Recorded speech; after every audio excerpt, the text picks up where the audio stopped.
Hey guys, welcome back to the Mack project. I have been working mostly on redoing this here firewall.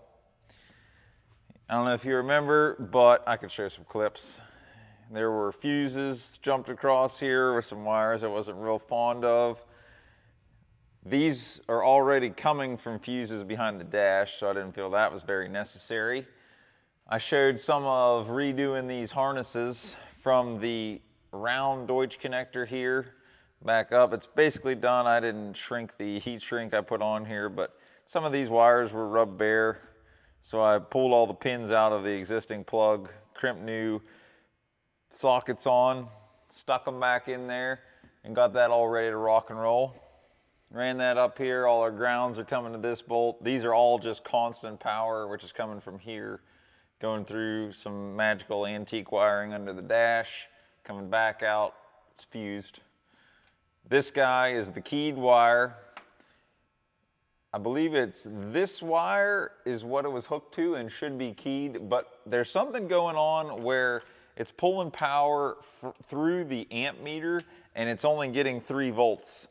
And when I looked at the book, the original Mac book for the A40, it was supposed to give it 6 volts. Maybe it does when it's running and charging, or just whatever I was seeing with whatever we were pulling, I don't know.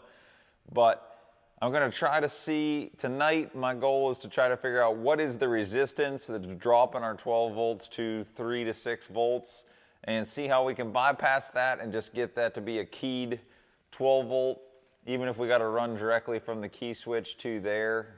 Basically, figure out which wire that is at the key switch. Now, as I say that, I believe it's the source to the key switch that comes through the amp meter that gives it a low voltage. And I think that's something to do with how it gave power to the coil in the original gas engine on this truck. So if we can have that, we'll have our foot activated starting, and our key switch will give 12 volt power to the ECM to allow the engine to run.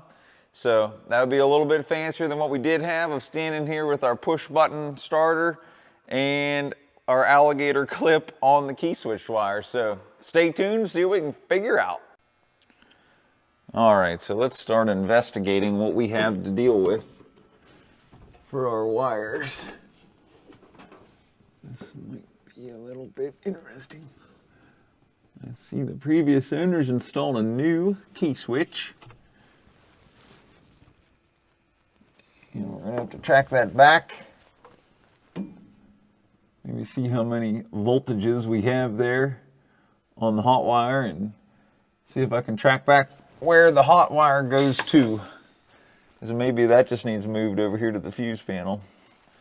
And yes, we're running the 1953 original wires, which for the most part look pretty good. The turn signals and some other things look like they have been added or changed over the years. Of course, look, some of that still has the old woven insulation on it. Pretty cool. Hopefully we don't burn it down. This keyed wire did seem to give 12 volts after all. Just gonna go ahead and heat shrink this and see what our junk battery can accomplish on trying to start it. No reason not to hit this one too. Alrighty, that wire is on. Heat shrunk everything. Let's see if all our rewiring will work. This is the real moment of truth. Do we have anything in our diesel gas tank? I think we do. Hit the old foot switch. Oh, should crank over. Come on, girl. I'm wondering if I hooked it to the correct wire. What do we have here?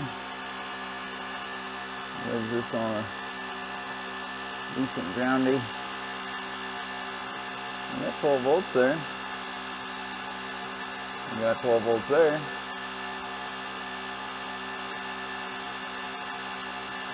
I don't know if it's actually hitting that though.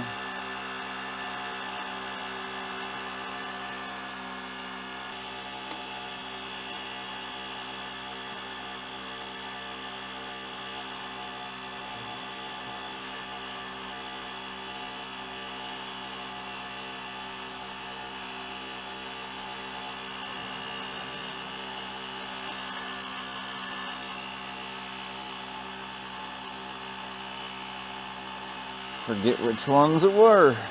Which ones it was. We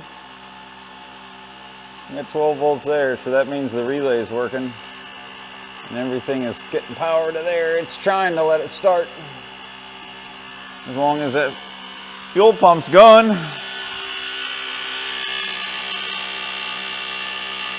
I think it just loses prime with this jank setup.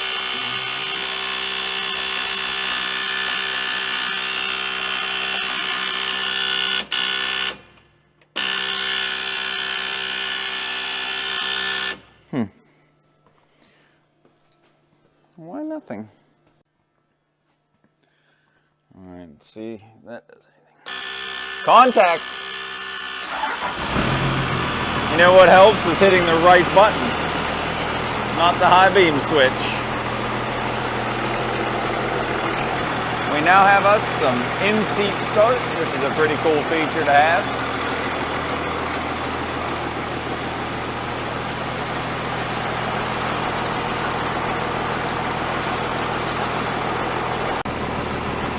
Was the low air buzzer. Quit right at 60 psi. Guess I never had the key on before when we built there. Because I had my jumper wire set up front. This will be our first in-seat attempt. Key on.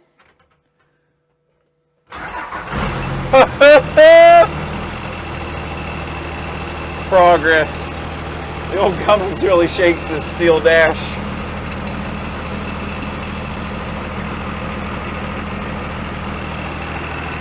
What do you think, Yogi? You ready for a ride?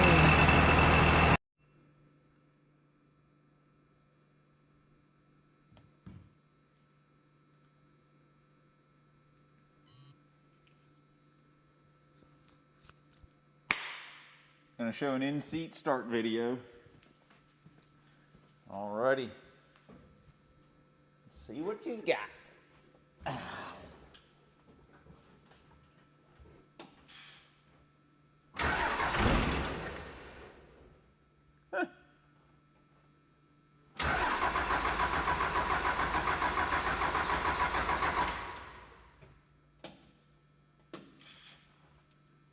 Why you mad, girl? Must have lost a little fuel priming.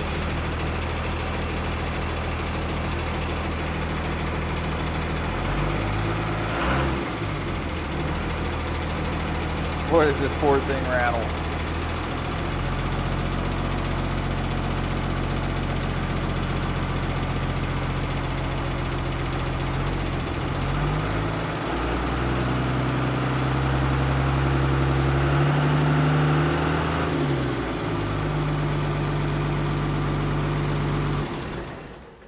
But she does work.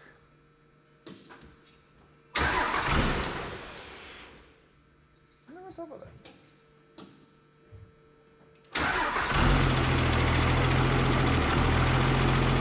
We're definitely getting some air issues in our little tiny diesel gas tank. That's no big deal though.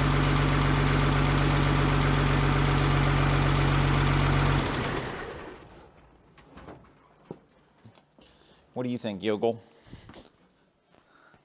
Need our step back. Well, pretty happy with that. Successful night, even though we didn't have to do much. We just checked things a little bit more better. But another step forward, I think, coming up. I bought a service bed for this. It's going to end up being a little single axle service truck. So I picked up a bed with a 5,000 pound IMT electric over hydraulic crane. It's a little bit shorter than this cab to axle length, but I think what I'm going to do is take this spring ride off, and I have a Mack air ride set up and put that on it. Move the axle forward about 10 inches, I think is what it works out to.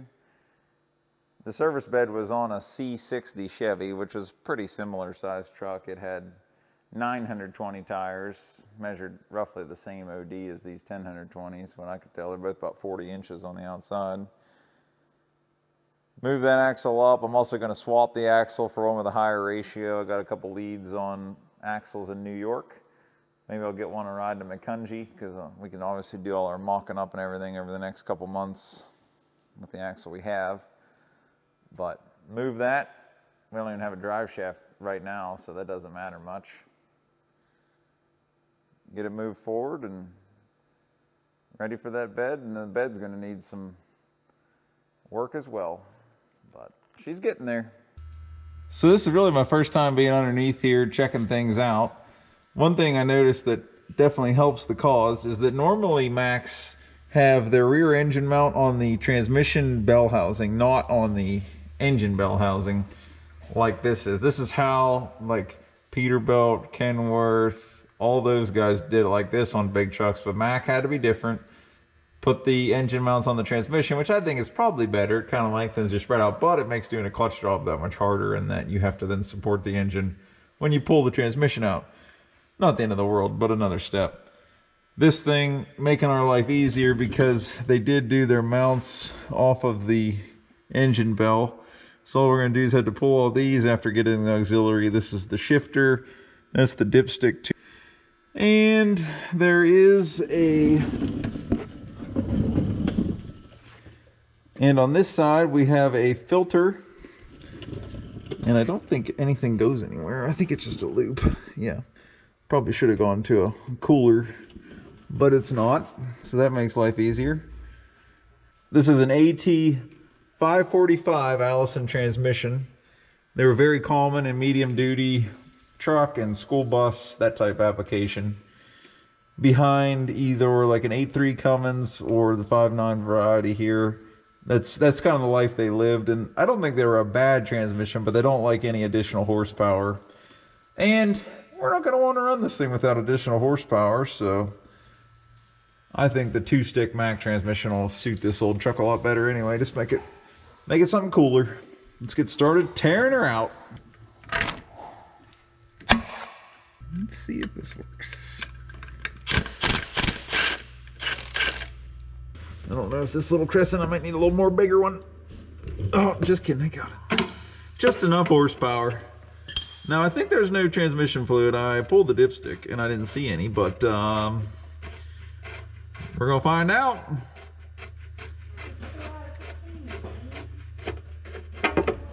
There's a shade there.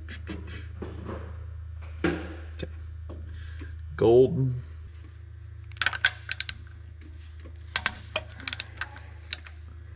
Get these bell housing bolts knocked off here. Just work our way around and leave an easy one somewhere. The next one will probably be a good one to leave on this side. It's only 2 extensions in a non-impact universal. And it's coming off. Darn.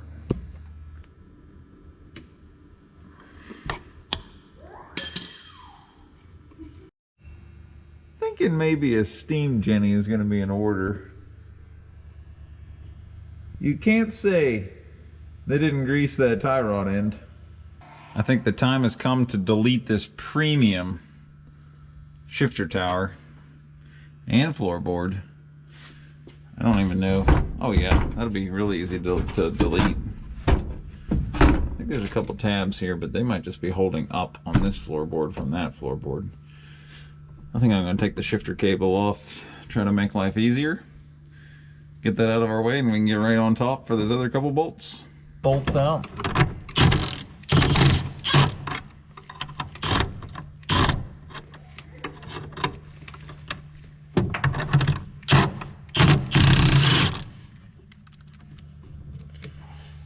Improve my stage lighting. It's kind of dark in here.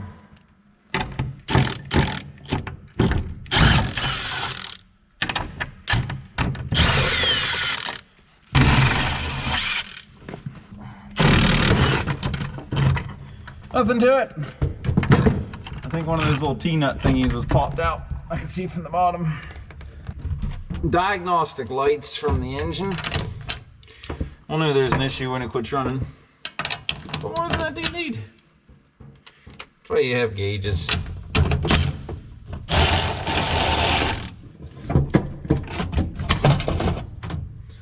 And I feel that looks so much better and cleaner. And this is the transmission. I'm going to try to get in here behind the Cummins.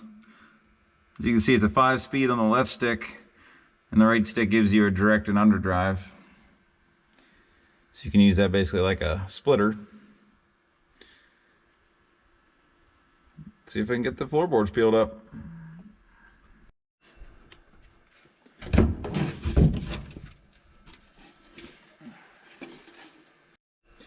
Didn't help get to the bell housing bolts as much as I would have hoped, but I think it'll be all right. Yeah, they're not far away. Just right there. You can feel them from there, or I'm sure we can get them from the front side as well. But that will definitely help make life a little bit easier. All the bolts are backed out, or all the bolts are out except one is backed out. There we go. Let's seal.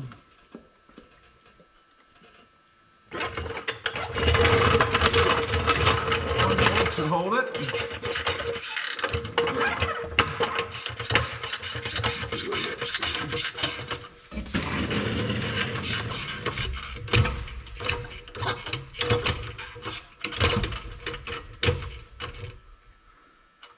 Sketchy, but I like it.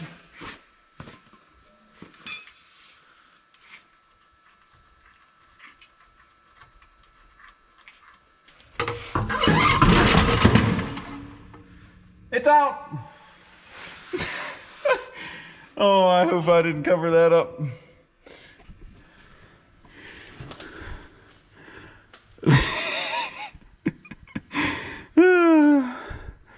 Ta-da! Well, that was definitely the fastest way to get the transmission out of the truck. Gravity. Gravity would be the answer. So, I thought that might happen. Balancing it on the floor jack is definitely on the sketchy side, but I don't really care about this transmission either. Sorry. Sorry, girl. They're not worth anything. They're scrap. It's probably going to get scrapped. I have to pull the torque converter and the flywheel yet off the engine. I was just measuring the duplex, double checking some things. It was like 16 1/8 measuring across here, which this one is too.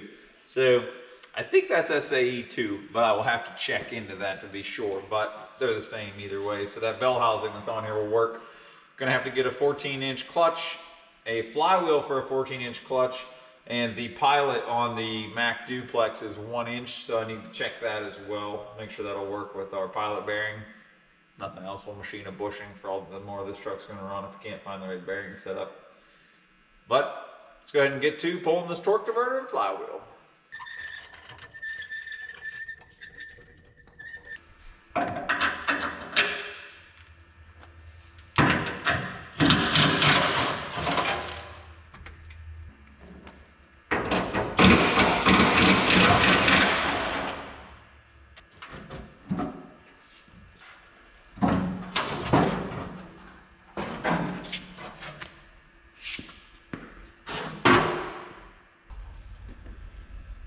All right, so it does seem like the starter is the only path into those bolts that I can see. Torque converter bolts. I'll pull the positive off, the negative off, get them out of the way. Pull that starter. Let's see what the mighty gear wrench is made out of. This is definitely recommended for them. One down. I don't know if the bolt's going to come out or if the bolt needs to come out anyway. To make this happening,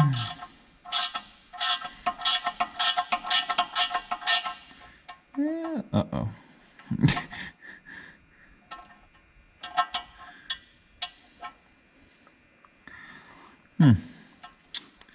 That's the problem with these style ratcheting wrenches that you have to flip over is, don't turn it back.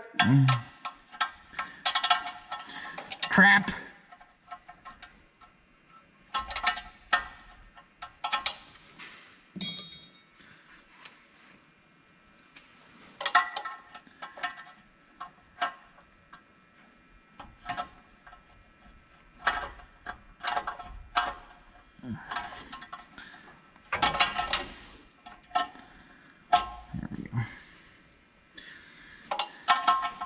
very carefully. Boy, this is going to be a long few bolts to get out at this rate. Time lapse.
And I think all of the bolts are out.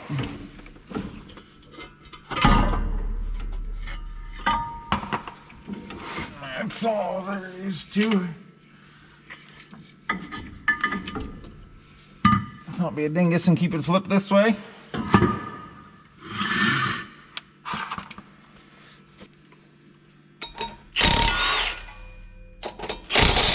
Whoa.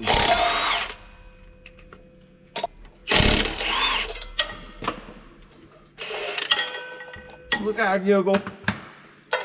Bolts are raining down.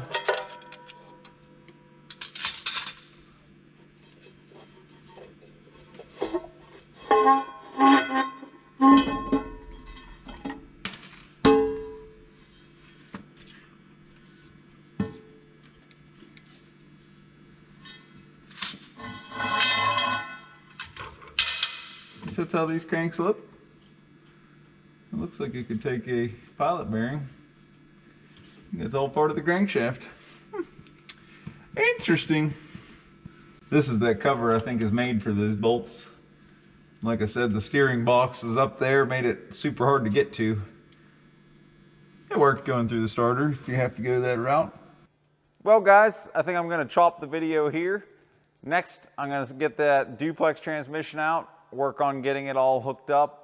I'm going to have to order a flywheel and a clutch. I think I have enough information to figure out what I need to buy at this point. So everything from the Automagic is out of the way. I have the original clutch pedal and shifters. Going to have to get that stuff mounted back in the truck and figure out if the transmission ended up in the same place or if it moved. I think it may have shifted back from where the gas engine was holding it, but we're going to find that out. So stay tuned. Thanks for watching.